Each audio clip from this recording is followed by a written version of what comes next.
할렐루야. 목요일 오늘의 아침 묵상입니다. 제가 얼마 전 아내랑 함께 모처럼 시간이 되어서 둘이 영화관을 다녀왔습니다. 그래서 둘이 가장 핫하다는 한산을 보고 왔는데요. 여러분들도 잘 알고 계시죠?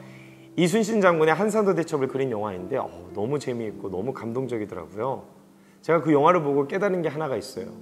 전쟁에서 승리하는 여러 가지 요인들이 있지만 그 중에 중요한 것이 바로 전술이구나. 자기보다 많았던 이 왜군들을 전혀 거의 피해 입지 않고 대승을 거두는 것이 바로 이 하객진 때문이었잖아요. 그것을 보고 그래 맞아, 전쟁에 있어서 전술이 굉장히 중요한 거야, 이것을 깨닫게 되었어요. 근데 또 한 가지, 그렇다면 전쟁터와 같은 이 인생을 살아가는 성도들의 삶에 있어서 가장 필요한 전술은 무엇인가? 오늘 이 하나님의 전술에 대해서 여러분들과 나누고 싶은데요. 오늘 본문에는 성경에 가장 처음으로 소개되어지는 전쟁의 이야기가 소개되고 있습니다. 우리 창세기 14장 4절 말씀을 한번 보실까요?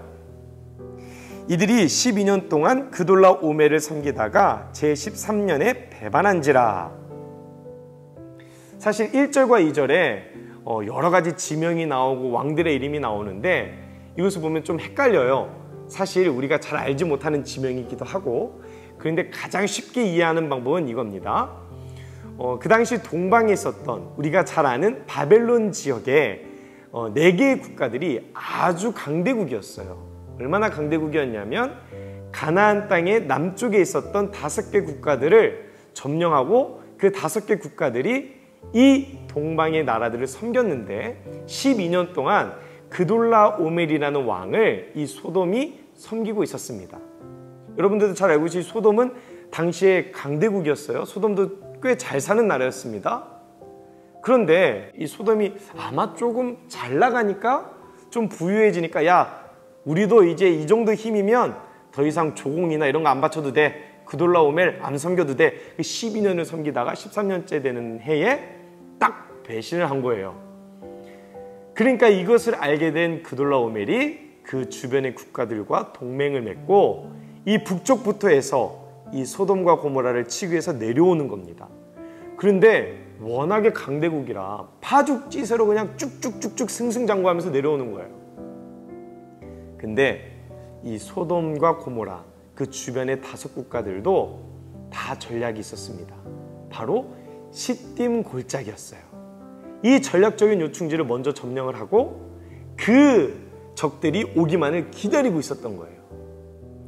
왜 그것이 전략적 요충지냐? 본문을 한번 볼까요? 창세기 14장 10절 전반부를 보시면 시딤 골짜기에는 역청구덩이가 많은지라.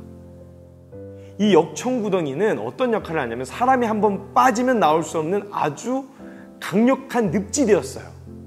그러니까 이것을 먼저 점령을 하고 그들이 이곳에 빠지기를 기다리고 있었던 거죠. 근데 어떤 이유에서인지 적들이 빠져야 되는데 자기들이 빠져버린 거예요. 후반절 한번 계속해서 보실까요? 소돔 왕과 고모라 왕이 달아날 때에 그들이 거기 빠지고 그 나머지는 산으로 도망하며. 그러니까 전쟁에 싸우다가 도망가는데 이 도망가다가 자기네들이 먼저 점령한 이 늪에 빠져버리고 만 것입니다.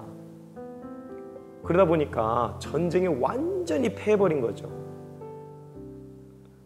그런데 이때 이 소돔 땅에 머물고 있었던 롯이 이 그돌라오멜 동방 지역의 이 강대국에게 붙잡혀서 포로로 끌려가게 되는 신세가 되어버린 거예요.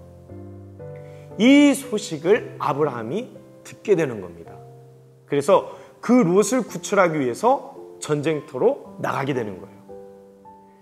아브라함에게 있어서 이 전쟁은 처음 있었던 일입니다. 그러니까 아브라함이 어떻게 싸워야 되는지 사실 잘 몰랐을 거예요. 그래서 그냥 어쨌든 전쟁에 나가야 되니까 자기에게 있었던 잘 훈련된 종 318명을 데리고 전쟁에 나가는 거예요. 그런데 이 전쟁에서 아브라함이 승리하게 되는 사건이 오늘 본문에 소개되어지는 사건입니다. 그 전쟁의 내용을 한번 보실까요?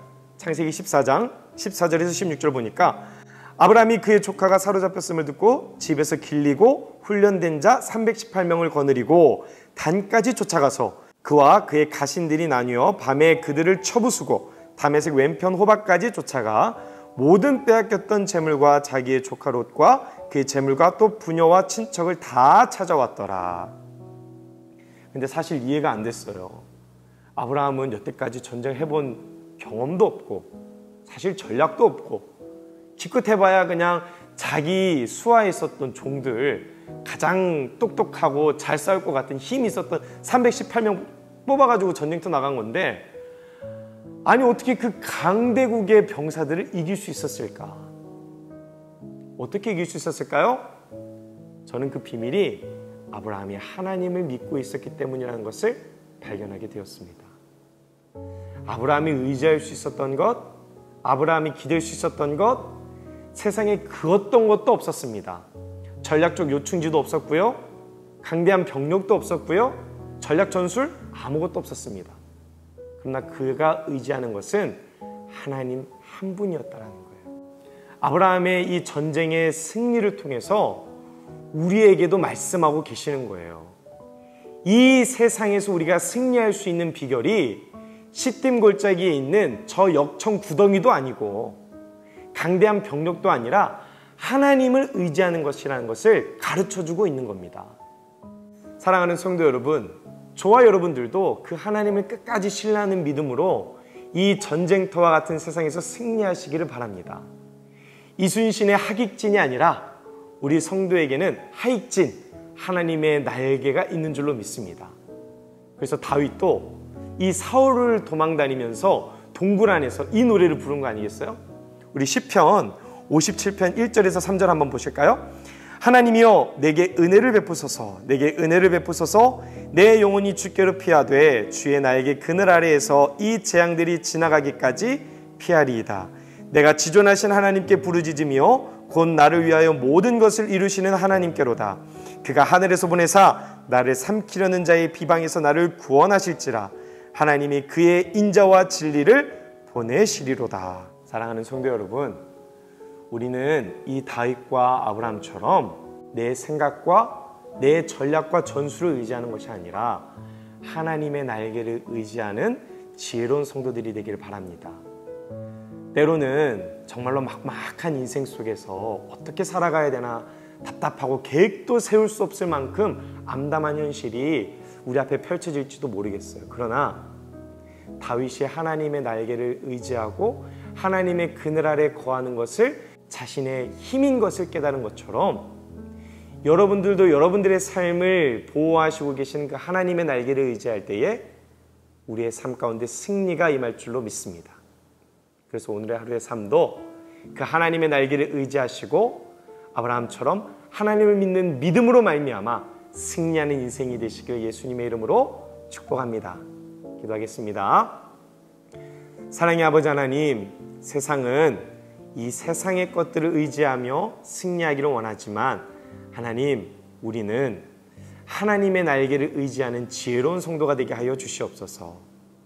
소돔과 고모라는 이 세상의 지형을 이용하고 자신의 생각을 의지하고 자신의 힘을 의지했지만 결국에는 패한 것처럼 우리는 이 세상의 것을 의지하지 않고 아브라함을 붙잡고 계셨던 하나님의 날개를 의지함으로 말미암아 이 세상 속에서도 날마다 승리하는 인생이 될 수 있도록 성령 하나님께서 붙잡아 주시고 함께하여 주시옵소서.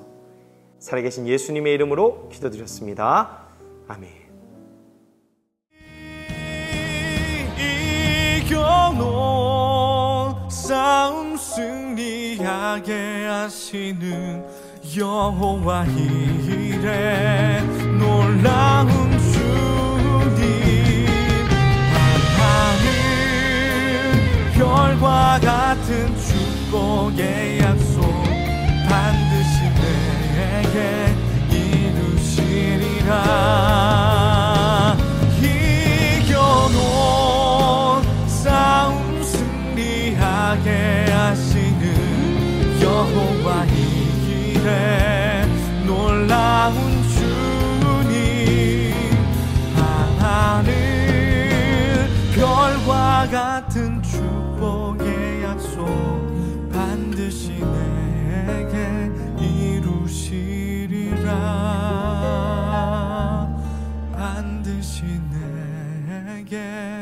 이루시리라.